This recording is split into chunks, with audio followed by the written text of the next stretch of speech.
15 अगस्त सिर्फ तिरंगा फहराने और देश की आज़ादी का जश्न मनाने का दिन नहीं है। यह दिन हमें एक और ज़रूरी सवाल पूछने का मौका देता है। क्या हम अपनी ज़िंदगी में आर्थिक ज़रूरत से भी आज़ाद हैं? आज अच्छी कमाई के बावजूद बड़ी संख्या में लोग ईएमआई, क्रेडिट कार्ड बिल, बढ़ते खर्च और अचानक आने वाले आर्थिक संकट के दबाव में रहते हैं। सैलरी हर महीने खाते में आती है, लेकिन महीने के आखिरी तक पैसा कहाँ चला गया, इसका हिसाब नहीं रहता। ऐसे में असली फाइनेंशियल फ्रीडम सिर्फ ज़्यादा कमाने से नहीं आती, बल्कि कमाई को सही तरीके से मैनेज करने, बचत करने, निवेश करने और जोखिम से खुद को सुरक्षित रखने से आती है। यानी आज़ादी का मतलब सिर्फ यह नहीं कि आप अपनी पसंद की चीज़ खरीद सकें। असली आर्थिक आज़ादी तब है जब कोई अचानक खर्च सामने आए तो आपको किसी से उधार लेने या महंगा कर्ज लेने की ज़रूरत ना पड़े। जब नौकरी में बदलाव हो तो कुछ महीनों का खर्च आपकी बचत संभाल सके, और जब रिटायरमेंट का समय आए तो आपकी कमाई बंद होने के बावजूद आपका पैसा आपके लिए काम करता रहे। इसी फाइनेंशियल फ्रीडम की दिशा में आगे बढ़ने के लिए कुछ बुनियादी नियम आपकी मदद कर सकते हैं। आइए इसके लिए 5 ऐसे ही जरूरी मंत्र समझते हैं। सबसे पहला मंत्र है कमाई और खर्च का हिसाब समझें। फाइनेंशियल फ्रीडम की पहली सीढ़ी निवेश नहीं बल्कि बजटिंग है। जब तक आपको यह पता नहीं होगा कि आपकी कमाई का कितना हिस्सा ज़रूरतों, इच्छाओं और बचत में जा रहा है, तब तक आर्थिक लक्ष्य बनाना मुश्किल होगा। इसके लिए 50, 30 और 20 रूल को अपनाया जा सकता है। इसमें आपकी मासिक आय का करीब 50% हिस्सा जरूरी खर्चों जैसे घर का किराया, राशन, बिजली, पानी और दूसरे अनिवार्य ज़रूरतों के लिए रखा जाता है, जबकि 30% हिस्सा लाइफस्टाइल और पसंद की चीज़ों पर खर्च किया जाता है, जबकि 20% हिस्सा बचत और निवेश के लिए रखा जाता है। हालांकि यह कोई सख्त नियम नहीं है। आपकी आय, शहर, परिवार और जिम्मेदारियों के हिसाब से इसका अनुपात बदला जा सकता है। सबसे ज़रूरी बात यह है कि बचत को महीने के अंत में बचा हुआ पैसा न समझें, बल्कि उससे पहले से तय हिस्सा बनाएं। दूसरा बड़ा मंत्र है इमरजेंसी फंड को नज़रअंदाज ना करें। जिंदगी में हर चीज़ हमारे प्लान के मुताबिक नहीं चलती।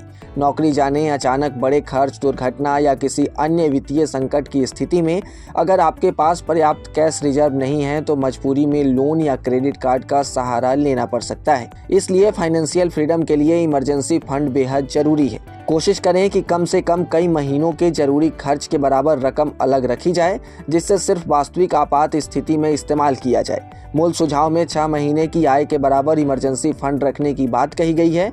यह पैसा ऐसे विकल्प में रखना होता है जहां ज़रूरत पड़ने पर उसे आसानी से इस्तेमाल किया जा सके। इमरजेंसी फंड का बड़ा उद्देश्य रिटर्न कमाना नहीं बल्कि मुश्किल समय में आर्थिक सहारा देना है। तीसरा बड़ा मंत्र है कर्ज को अपनी कमाई पर हावी न होने दें। आज क्रेडिट कार्ड, पर्सनल लोन और ईएमआई ने खरीदारी को आसान बना दिया है, लेकिन यही सुविधा अगर नियंत्रण से बाहर हो जाए तो फाइनेंशियल फ्रीडम के रास्ते में सबसे बड़ी बाधा बन सकती है। खासकर हाई इंटरेस्ट डेब्ट को लंबे समय तक बनाए रखना आपकी बचत और निवेश दोनों को प्रभावित करता है। इसलिए ईएमआई और क्रेडिट कार्ड बिल्स का भुगतान समय पर करें। किसी भी भुगतान में देरी सिर्फ अतिरिक्त ब्याज का बोझ नहीं बढ़ा सकती, बल्कि क्रेडिट प्रोफाइल पर भी असर डाल सकती है।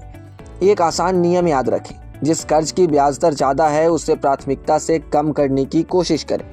चौथा बड़ा मंत्र है इंश्योरेंस को खर्च नहीं बल्कि फाइनेंशियल प्रोटेक्शन समझें। कई लोग निवेश पर तो ध्यान देते हैं लेकिन इंश्योरेंस को नज़रअंदाज कर देते हैं, जबकि एक बड़ा मेडिकल खर्च या परिवार के कमाने वाले सदस्य की असमय मृत्यु वर्षों की बनाई गई फाइनेंशियल प्लानिंग को बिगाड़ सकती है। इसलिए ज़रूरत के मुताबिक हेल्थ इंश्योरेंस और लाइफ टर्म इंश्योरेंस पर विचार जरूरी है। जैसे जैसे परिवार और आर्थिक जिम्मेदारियां बढ़ती है, इंश्योरेंस कवर की समीक्षा भी करते रहना चाहिए। मूल लेख में हेल्थ, लाइफ के साथ ज़रूरत के अनुसार वाहन और घर के बीमा को भी फाइनेंशियल प्रोटेक्शन का हिस्सा बताया गया है। याद रखें, इंश्योरेंस का काम रिटर्न देना नहीं बल्कि आपकी फाइनेंशियल प्लानिंग को बड़े झटके से बचाना है। अब आते हैं 5वें मंत्र पे। 5वां बड़ा मंत्र है लक्ष्य तय करें और निवेश को समय दें। सिर्फ बचत करने से फाइनेंशियल फ्रीडम हासिल करना मुश्किल है। महंगाई समय के साथ पैसों की खरीदने की क्षमता कम करती है। इसलिए लंबी अवधि के लक्ष्यों के लिए निवेश की योजना बनाना जरूरी है। सबसे पहले अपने फाइनेंशियल गोल्स तय करें कि घर खरीदना है, बच्चों की पढ़ाई के लिए पैसा चाहिए, या रिटायरमेंट कॉर्पस बनाना है, या फिर भविष्य में किसी बड़े खर्च की तैयारी करनी है। इसके बाद अपनी उम्र, इनकम, रिस्क, कैपेसिटी और समय की लक्ष्य को निर्धारित करें।